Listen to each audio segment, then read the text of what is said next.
My take is that it feels like everyone's gonna have like an R2-D2.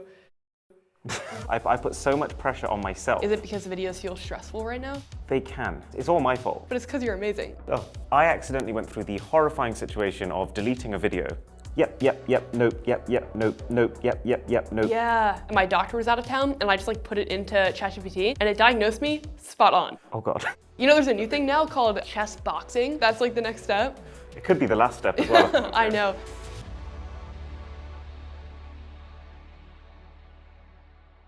We very quickly identified that there are like 2 series that perform consistently well on our channel. One of them is tech fails. Okay. One of them is I bought. And so it's like I bought the biggest tech, the smallest tech, the thinnest tech. At one of our sort of team retreats, we took a step back and we're like, how do we get the most out of these series? The answer to that has actually ended up being more time prepping, more time filming, more time like making sure every product is great in them. So it's like knowing what our assets are, we're trying to maximize the performance of those assets, I guess. Yeah, that makes sense. Why do you think tech fails does so well? Okay, I guess it's the human nature of wanting to see bad people punished, something like that. Interesting. Yeah. What if it's like a good person, the product just sucks? Would it not resonate? Or does it still? Then I try and kind of put a nice spin on it. I'm like, well, actually, this is just really unfortunate. If you want to buy this product, it's here. Yeah, you know, fair. And like, interesting. And then the I bought as well, obviously, because it's like content that can't be replicated. Plus, you're really good at like getting a lot in the video. in terms of like content. Yes. Like information density of like the amount of products is pretty unreal. I think that's like another one of our advantages is because we're a bigger channel, we have higher budgets. Yep. We can afford to buy more and better things in a way.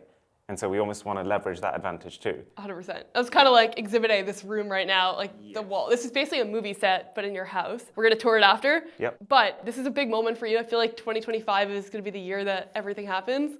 Yeah. What are you most excited about like going into the year? This is the first year where I've not gone on Twitter and said, this year I want to achieve XXX. Because up until this point, every single one of those predictions and like goals has been new, like it's been number-based, it's been performance-based, right? I want to get this many subscribers, I want to talk to this person and this person.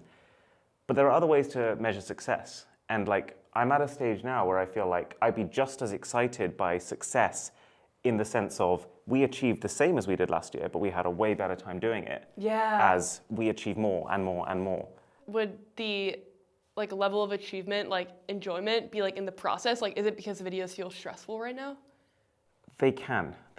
And it's all my fault. I put so much pressure on myself, and then that trickles through to every part of the process. But it's because you're amazing. Like, it's a tough balance where it's like ambition of focusing on the 1% leads to the best result, but it also can lead to absolute misery during the process. Yeah. And I when you say that, it makes me think you've probably experienced the same. 100%, yeah. Yeah. But I do think that it matters. Like, there's kind of a, I don't know, like a fulfillment that comes with also focusing on the 1%. Like, you were on Diary of a CEO, and I feel like that's like his main thing. It's like, how do we make everything 1% better? Yep. Because that changes the overall video. Absolutely. And like, so we've moved to this new house, and it's so cool because it's given us the opportunity for almost like an attitude shift as well as a space shift. Interesting. Because we started from scratch, we are building every single system we're going to use for, effectively, we're treating it like a forever home. It could be the next decade or two. Wow. And so anytime a problem crops up, like even in the setup of this video, I've noted a few things. It's like, I'm going to action those immediately. I'm going to set in motion right now the things that are going to fix that problem. And that is so cool to me. That is so exciting. And we've already started to see the benefits from it. Yeah, and it's interesting too, because when you're kind of in like the weird in-between of you're not gonna stay in your parents' house forever, so why change things? You then don't get to like set the systems and fully send it. As well as like, Arun, don't change that. Yeah, that's actually one of the most unique things about you is that you started in a small bedroom and then continued. What was it like at university for you? Because you started when you were 14. Yeah. So you did it through high school and then uni. Uni was actually, okay, so like, uni was the proudest point of my life. Like, I look back at that uni period and I think like, I smashed it. Like, I'm just so grateful because got a great group of friends. Didn't have any friends at school before then, to be honest. So those are my ride or dies, basically. Got a first class honors and managed to kind of get this YouTube channel to the point where I then at uni had to make the decision between a traditional job and YouTube. And I got lucky enough to pick YouTube. So kind of managed to balance all of those things. Unbelievable. And also just make sure the channel happened. And it was like, when I look back at my schedule then, I just think, I don't know how I did it. I almost can't associate myself with that person because it sounds like hell. Yeah. But I guess I made it work. What did your day-to-day look like? Like if I was with you on a day, what would we be doing? So it would be wake up first thing in the morning, go to like the park, start filming. Then it's lectures, homework, coursework, make dinner, carry on filming, editing. Nuts. So it was And then you were just- also playing chess, like kind of competitively, right? I played chess less so at university. That chapter kind of happened before uni. Got to the England team and like Crazy. chess was amazing because it taught me strategy. Yeah. Right? Like you have to sit there, and I don't think people realize how long a chess game can be, but it's like 6 hours at a time sometimes. Yeah. You're sat on your hands and your just brain is melting basically. Yep. But that taught me how to handle pressure in a way that like when I sat exams at school, I felt like I was way more collected than the people around me who were panicking. Yep. It's a very similar environment. Totally. And you only realize when you get into the England team that Yep. it's not a very well-funded sport. Oh, You're interesting. like, you know, because like people have this idea when you get to like representing your country level that Yep. you're like touring the world and you're wearing your cool sunglasses and Yep. everything's free. It was like you pay for your own flights. Wow. You kind of like you pay for your own hotels. The one thing I got for free was like a Coca-Cola cap. Okay. And like I've still got that because I thought that was pretty great. It is pretty great. Yeah, you're a paid athlete at yeah, that point. yeah, exactly. That's sick. You know, there's a new thing now called chess boxing, Yep. where you play chess and then in between each round you actually have a boxing match. Yeah, a surprising number of people have recommended I should go for one Yeah, of those. I feel like you're on like this fitness journey. That's like the next step. It could be the last step as well if I'm not I careful. know. Yeah, dude, I always think about Dr. Mike doing boxing, and it's just like one of the most dangerous sports ever. Yeah. I felt similarly. I played basketball growing up, and I used to always love taking tests in school for like the same reason. Like it feels like a moment to perform and like get to lock in. And I feel like a basketball game is like the last 5 minutes are like that same feeling. I know what you mean. Yeah, I like tests as well. Yeah. It was a weird one. So university, you do this, and then you actually were a consultant briefly. Then you were going to take a full-time job at PwC, Yeah. which is like, for anyone that doesn't know, top 4 consulting, like some of the best in the world. It's often like the job that people dream about getting. And I Yeah. know for you, it was like your whole life was leading up to that. That industry is getting so disrupted now by AI. I'm curious what you think is going to happen. Like, do jobs like that change? Like, where do you think artificial intelligence is going to move that? I haven't really thought about that. So jobs like consulting. Yeah.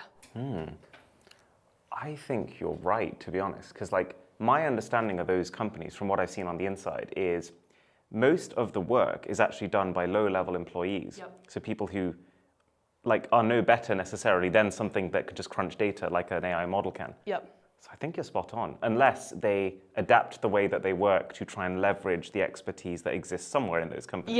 Yeah, agreed. Yeah. Yeah, because I think one of the coolest things about consulting is that you get to like learn about myriad different industries. Because like you go in for 4 weeks and you help Microsoft, and then you go in for 4 weeks and you help like hospital. But it also means you don't have like domain expertise in any industry, and that's kind of what like GPTs are like right now. Yeah, spot on actually. Good analysis. Thanks. Speaking of, last week model comes out of China, completely disrupts the entire world. Gotta know your thoughts.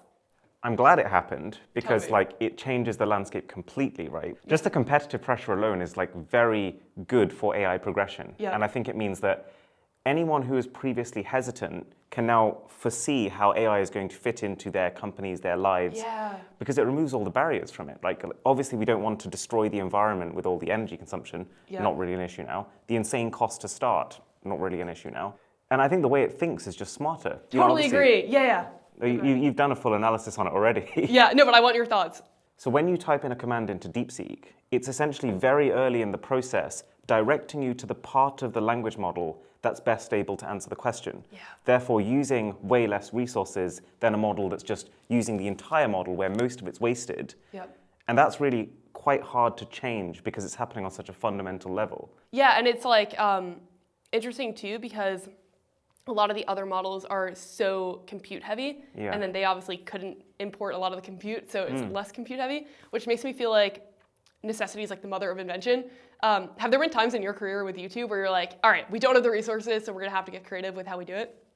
Oh my God, yeah, like every day. Don't we? It's like, I guess we've spent our entire lives having to do that, Yep. such that now we don't have to do that. And I had like an implicit awareness when planning out this room, all the stuff we've had to deal with. Yeah. I guess one of them is just like noises, right? You know when you're filming, Yep. like I was filming in a bedroom of a very old house. Yep. And so leaf blowers, cars, construction work, like I would be stopping like three times per video probably, like for long periods of time. So annoying. and there's just endless amounts of footage of me just in the room just going like this.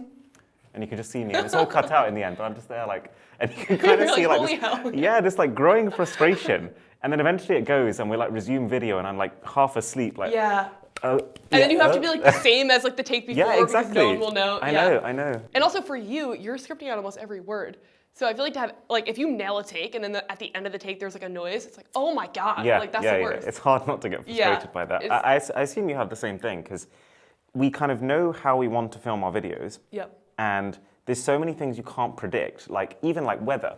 Like I'm filming this upcoming video, survival tech. We got really lucky because tomorrow it's 2 days of sun back to back, which is what we wanted. Yeah, that's great. That's not an expected thing in the UK. You actually have no idea what to expect. Yeah, it will probably be rain, I feel like. And as soon as it rains, like what do you do if you're filming an outdoor video? I think you full send it. Yeah. We did a video in New York last year during a flood. So we're like the only people out in the street. And it actually became one of my favorite videos because it felt like a movie set, even though it was tragic. I agree. The problem is when you combine that with the insane logistics of some of the videos we filmed. Like there are 18 products we're testing in this video.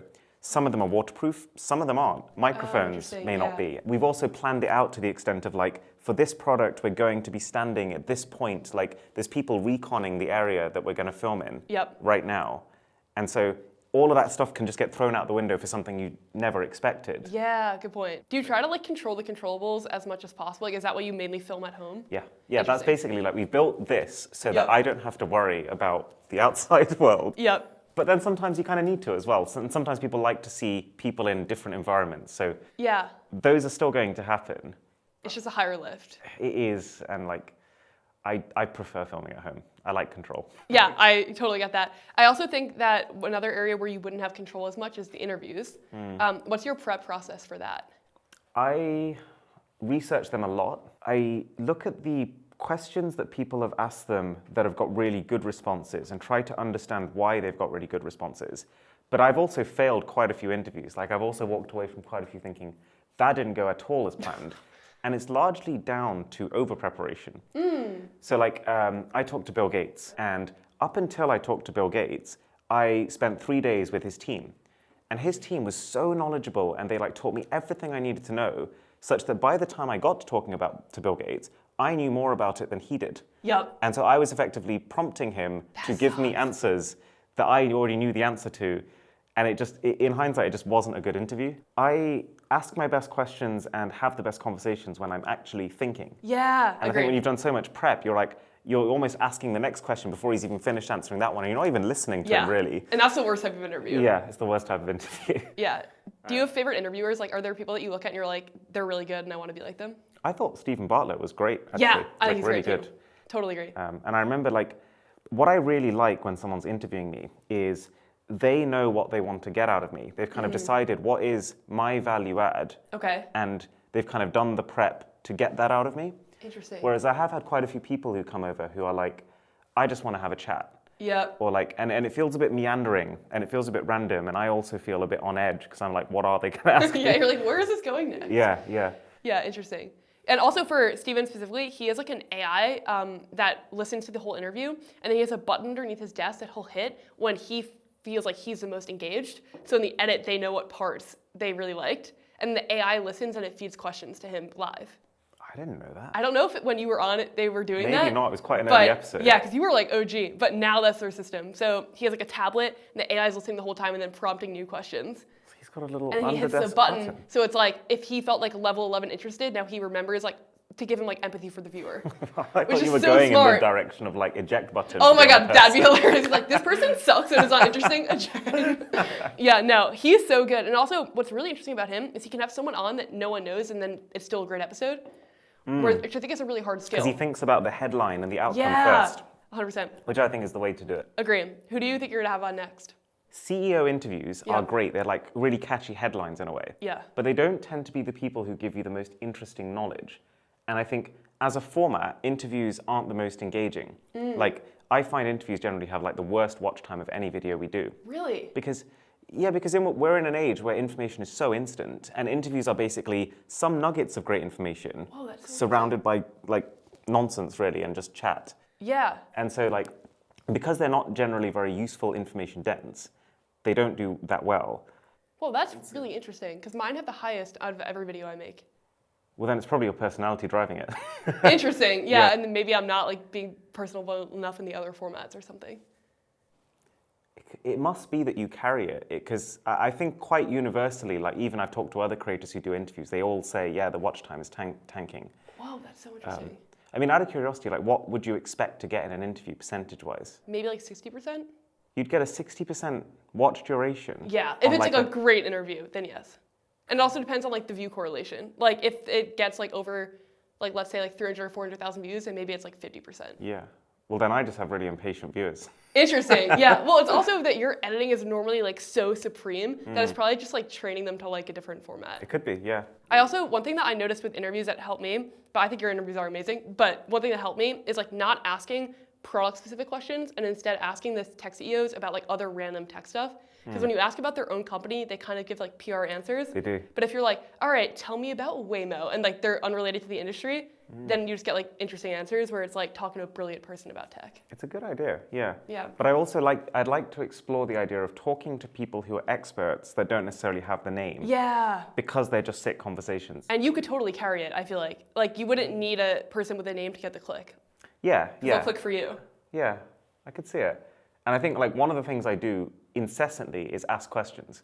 So like when I'm not sure about something, I ask far more questions than most people because I actually really want to fully understand the answer from all angles. Yep. And so I think that is something that I could get out of other people. Agreed. That's like actually one of my favorite things about you. Like I feel like your questions are always so interesting, especially when we're in briefings or something. You always ask a question that no one else is asking, but then it like unlocks the information for everyone.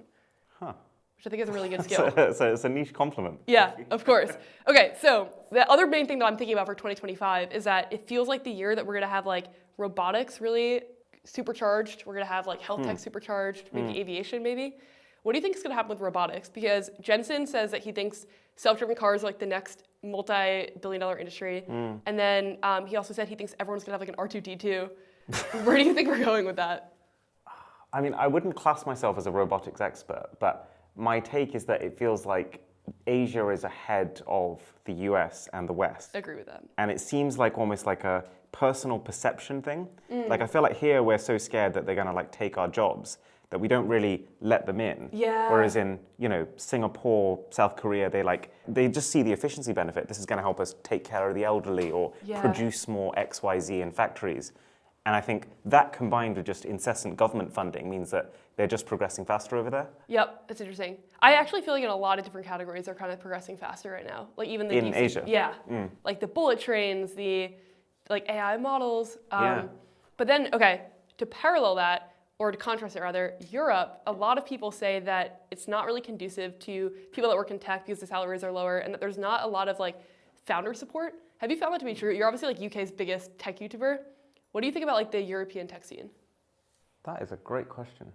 I guess as a tech YouTuber, I'm more in the world of like the YouTube scene as opposed to the tech scene. You know, I get requests to talk to like government officials and stuff, but they're generally like worlds that don't interact. That's really interesting. Okay, so how does the media scene feel then in like the UK? Because you kind of lead it. It's an interesting way of looking at it. I never really thought of that. I guess I see myself as a YouTuber, and specifically a YouTuber. And but to answer the YouTube, like the media world around me doesn't really exist in a way. Yeah. Because like we aren't like the BBC, right? The BBC caters primarily to like a British audience. Interesting. We have a very international audience. We're a UK-based company technically, but we don't see it that way. Interesting. And then as far as the YouTube world, there used to be a massive community, and I don't know if you have this in the US too, but like it's kind of disappeared. Like I think maybe people have figured out that one of the issues that the YouTube space London used to have is the bigger creators would never come. So YouTube would host the events with the idea that like, you know, all the 1 million subscriber channels are going to be there, the smaller channels are going to come and they're going to be inspired and it's going to be like a crazy party fan meetup thing. The only people who would go are the people with like 1,000 subs or less. Okay, that's tough. And so it ends up being a case where YouTube is basically paying more than they're getting back because most people with channels that size, they don't end up reaching those high numbers. And they're just focused more on indulging on the social side of things without giving back.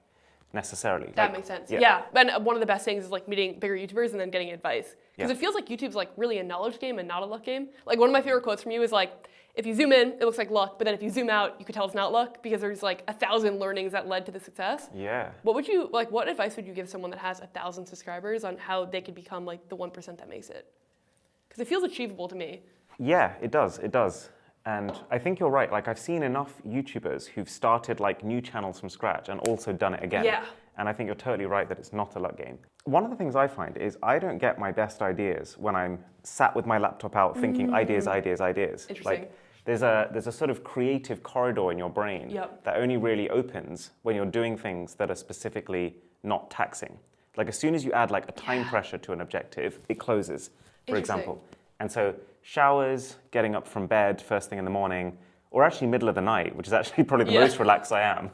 Nice. Yeah, That's tragic. I get up, scribble it down, and then go back to sleep. How does an idea form? Like, what does it look like when it starts? It starts off as like a, I suppose, a concept, and then I tend to build a video around that concept. So for example, like that's how Tech Fails first started, like one of our biggest series is.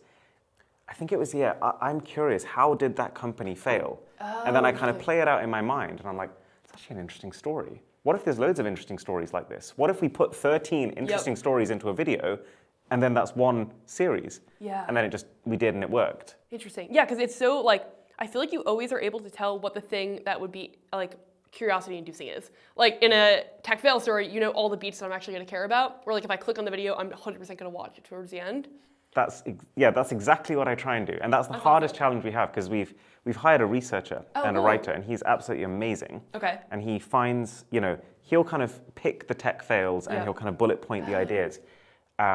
And so the next level that we're trying to reach is that he can read those beats, like you say. Because those beats are the most important things. And it's actually like a really not a common skill, I'm realizing. It's so hard to teach, It's like you have to specifically know what about this is actually interesting to everyone. And then you have to be brutal with the things you're cutting. Because actually, if you want to tell a proper story about any of these tech fails, that could be one video in itself. Yeah, agree. And also, like, you're doing it at a scale where like 10 million people are going to watch it. It's really different to like make something appealing to 1,000 people versus like 10 million people, because then it needs to hit like multiple cultures too. Like the themes need to be universal. Yeah. And then there's people who just stop speaking entirely to appeal to everyone. Yeah, oh my God, yes. That's the next step. Yeah, it's like the over-the-shoulder test. Is it visually interesting? Yes, full send. Other advice for new creators, I think, you have to be a person. Okay, I like that. I think a lot of people, like when they start YouTube, they look ahead, right? They look to production companies, they look to the top YouTubers in the world, and they think, you know what I need? I need a beautiful set. I need a Sony FX6 camera, and like all these things. And they're potentially focusing on the wrong things. But the thing that actually matters is that you feel like a real person that someone could get to know. I like that. And like over the years, like I've shifted massively from like, I used to film in front of a plain white set. Nice. Actually, quite a lot of the time. I remember your videos from back in the day. Yeah, and I for some reason at the time, all I could think of was like, this is what I need, Mum. Can we get a white wall? Because YouTubers have white walls and it will look professional. Yeah, interesting. But over the years, we've introduced more and more of like, stuff goes wrong, and that's okay because it's YouTube. Totally. Like, there was a point in a video where one of the main products for the video went wrong. And to be honest, when we're doing videos with 15 products, that's actually quite likely to happen. Yeah. And one answer, my default answer would have been, oh my God, it's ruined. Let's call it on filming today. Let's order a new product and then let's like do it again in a week. But that's a big problem for the channel. Like that's going to interrupt a lot of work processes. So the last time that happened, what we instead did was, let's just call the support number and let's just like talk to them on the phone and just be like, so, why isn't it working? And make it into a little sequence. And that actually ended up being one of the high points of the video. That makes sense. So it was instantly like turning lemons into lemonade. That's really smart because it also makes the tech feel like tech in the real world, where that's a common experience that everyone has had calling support. And it adds like an unexpected element where like, what's the support going to do? Yeah, Interesting. Exactly. It goes back to like the over-prepared, under-prepared, where it's like you want a script, but then also sometimes scripting can lead to like lack of info density. All right, let's role play it. So I'm working on a video coming up on like supersonic planes. If you were me, how would you package it? And like, so like before I ever research a topic, I'll basically write every question that I have to like keep empathy for the viewer. Idea that I learned from Cleo. But I'm curious, like, how do you think about if we were to package that? Okay, so I'd start basically from the end and I basically work backwards. So what is the title going to be? What is the thumbnail going to be? Love it.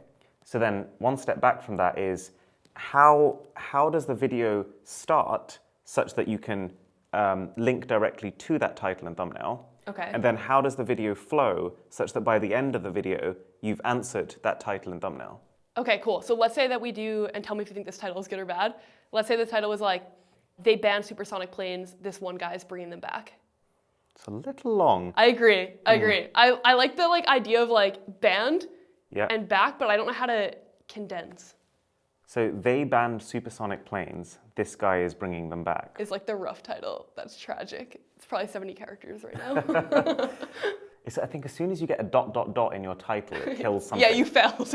No, it just means that anyone who's seeing it on a suggested bar is immediately less likely to click because it's adding a level of friction, right? They have to then gamble on your video because they don't know what it's about until they've clicked it. That's a great take. Agree. So they banned supersonic planes, this one guy. The man who... Ooh. The man bringing supersonic planes back. This is hard to do on the spot, but this is exactly the kind of time where I would ChatGPT it. Interesting. Okay, wait. We got to talk about that. How has ChatGPT become part of your workflow now?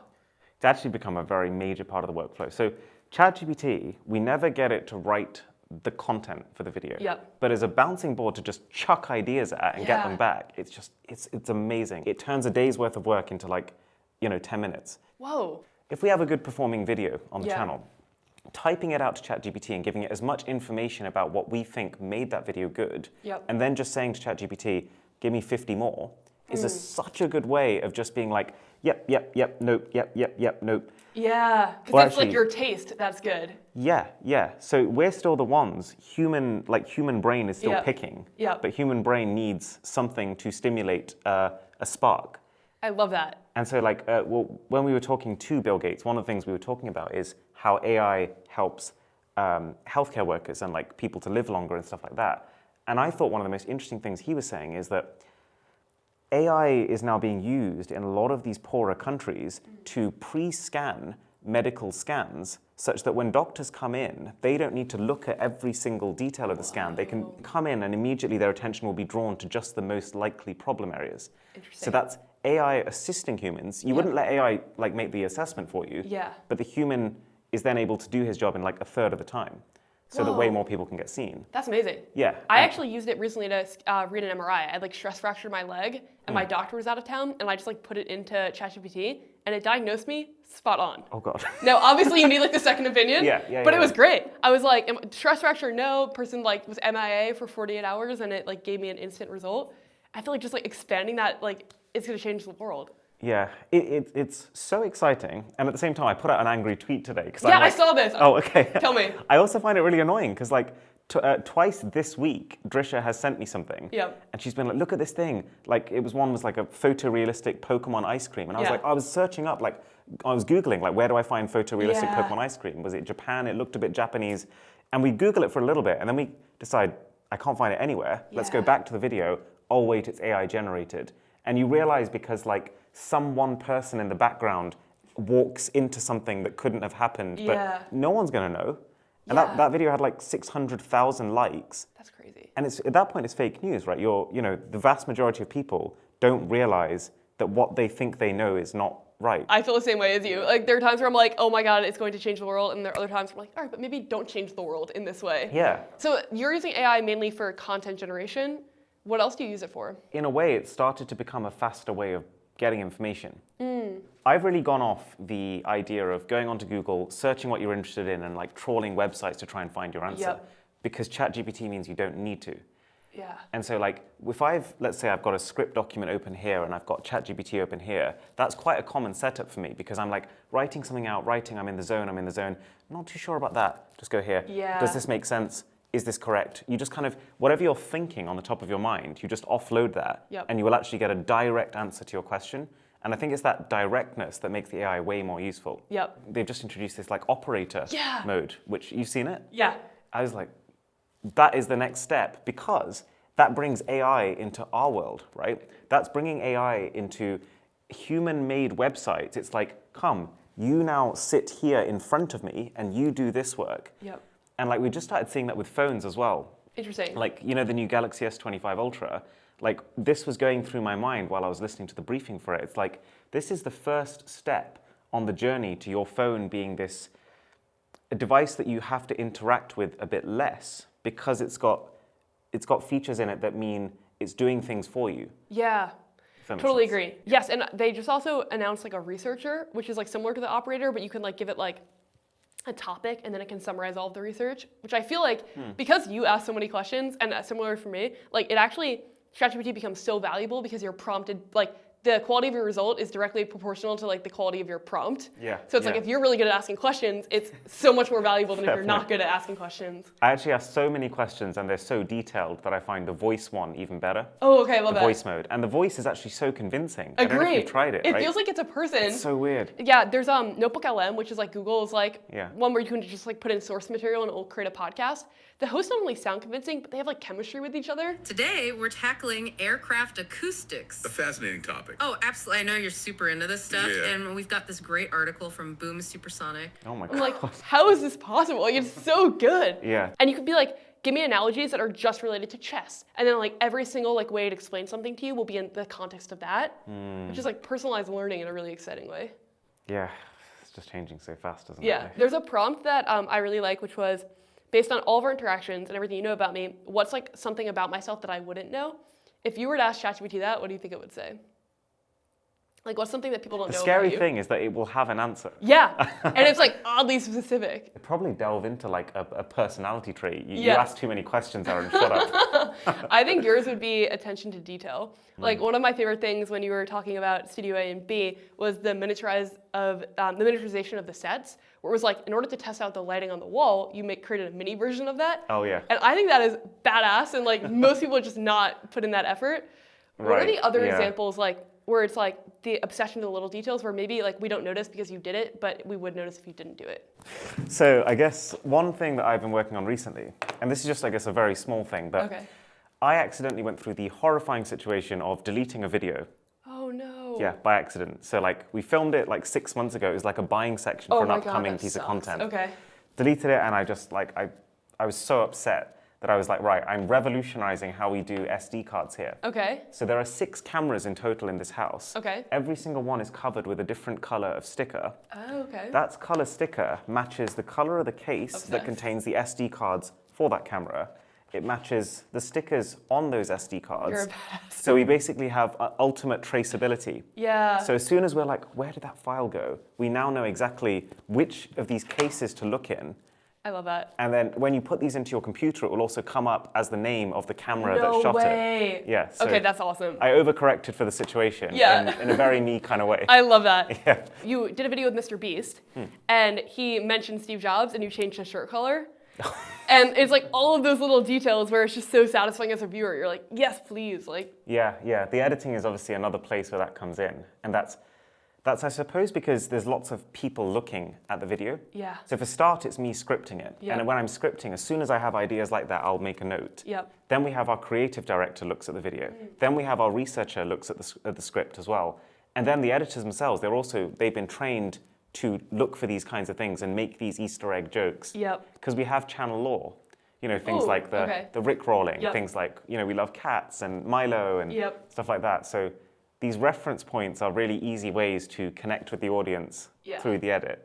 I love that. Yeah, and it feels like the editing is another place where you're able to like put your personality. So it's like, it's you as the host. I also loved I think one of the best series on YouTube is your house series, where like you're building the entire studio. Okay. And we're about to go walk around it. But I think the coolest part about that was that it felt like so personal to you, obviously because it's like both of you guys on camera, and it's your home, so that's personal. But also like hearing your thought process of why you bought certain things really made it come alive. And I feel like a lot of people don't include that in the video. Like there's some people would just start with the tour and they'd be like, welcome to the space. And instead you're like sitting on a floor, there's no furniture, and you're going through your thought process. We didn't know how those videos were going to turn out because we'd never done anything like it. Of course. But I'm really glad that we filmed in like an empty room and with the laptop propped up on like an empty Amazon box, because it was like the only delivery we'd had, the only semblance of a table. And I think we could have done those videos better in hindsight. Like in what way? Well, buying a house and putting together a house is really complicated. Yep.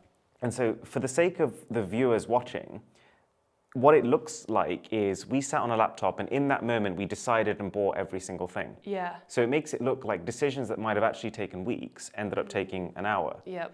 And that can sometimes trivialize what were actually very thought out processes. You know, we bought a really expensive set of speakers, for example. Yep. And like $80,000. yeah, and to a viewer, they're going to be like, wait, he just like threw $80,000? But actually, that's been in the works for like a year. Like, you know, thinking about the speakers and like testing so many systems and like, and I guess there was a limit of like how much of that we can include before it gets boring to the average user. Totally. But I think we could have probably balanced it a bit better because in that situation, it looks like, oh, it's $80,000. Okay, bye. Yeah, it looks like YouTuber spends a lot of money type of thing. Yeah. Yeah, that is so tough. I think about that a lot too. It's like, how do you accurately portray what's happened and then also make it interesting? And then that goes back to like retention editing, which I feel like is less of a thing now. Like you did a video on it like 2 years ago being like, I gotta like pull back a little bit. But it's also, I feel like different stages of your career allow for different things. Like now you're so loved by so many people that I think there's a little bit more leeway. Whereas like when you're a less known creator, I think like there definitely is still like you should put your personality in it, but maybe there's like a higher level of pressure in like the first minute of the video to be info dense. So I've never really given myself that slack. Yeah. Yeah. Maybe we should experiment. Maybe we should experiment with a video where we don't make all those aggressive cuts in the script and we don't, you know, spend a week editing it. Maybe we spend 3 days and just see. And see what happens. Yeah. Yeah, but I also wonder, I definitely think you should try it. And then also I feel like your brand is built on like the high production quality. Yeah. That I wonder like, yeah, what would happen? But I think a good case study for you is that you're always on podcasts that are pretty like lo-fi editing and they always do well, right? It's like pretty like just back and forth. So I think that shows people love it and they would watch it. It's really strange. I actually don't understand. Like when I see someone else's video posted about me. Yeah.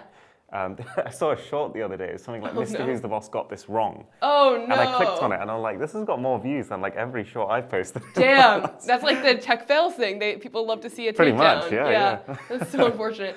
Yeah, but I think, okay, the last thing before we get into blind ranking, I'm curious your thought process for like what tech you like love and like makes a video. Like, because you're obviously testing like thousands of things every year. What's like the thing, like I remember you said that you loved the phone thing, like the gloves that let you make a phone call when you go like this. like what has your heart with tech? What is the formula?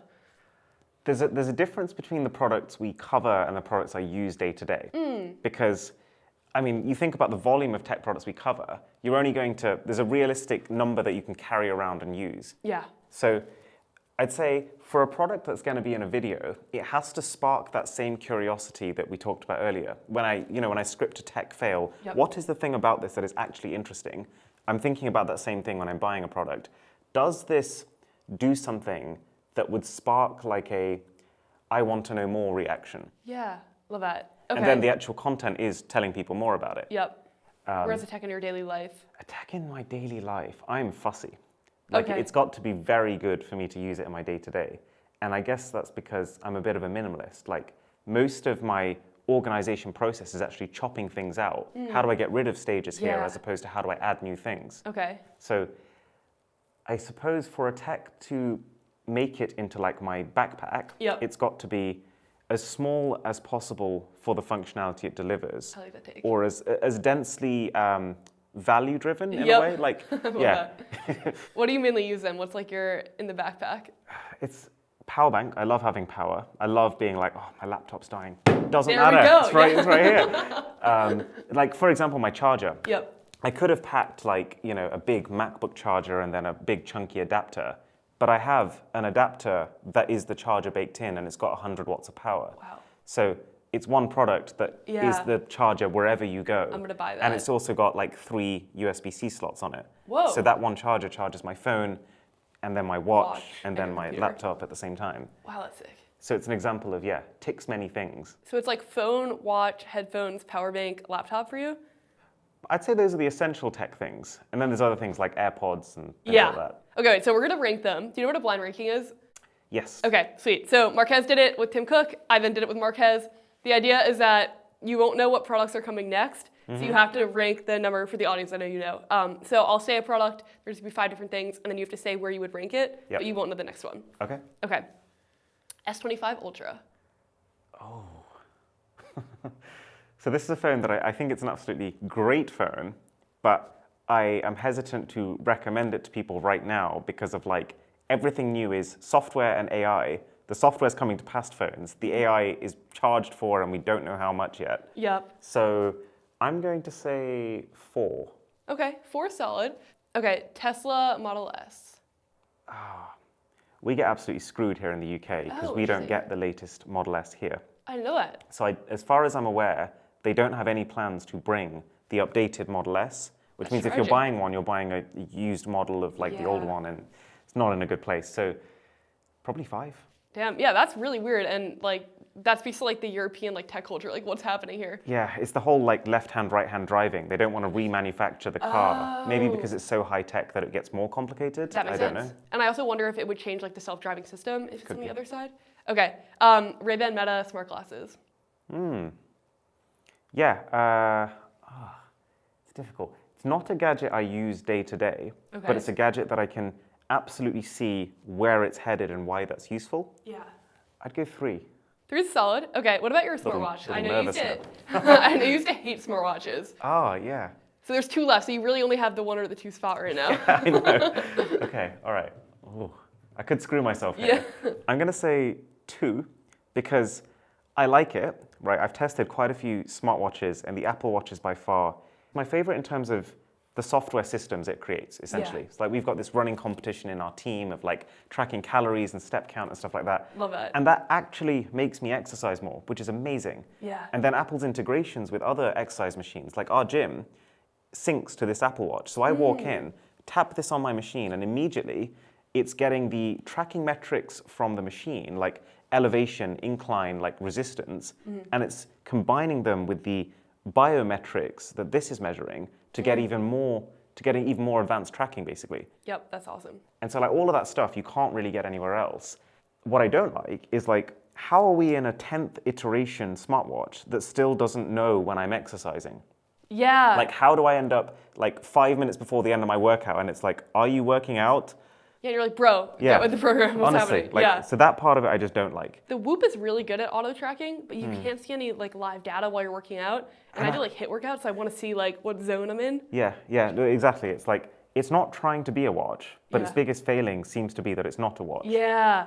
Great point. It's Agree. like, I don't want to carry something on my wrist and have all of this faff and I've still got to charge it and it doesn't even tell me the time. Agree. Yeah. And I feel like their CEO has talked a lot about like the fact they didn't want to put a screen on because then it would change fundamental things of the product. But then it's like we need this technology in the Apple Watch so we can get better tracking tech. Yeah.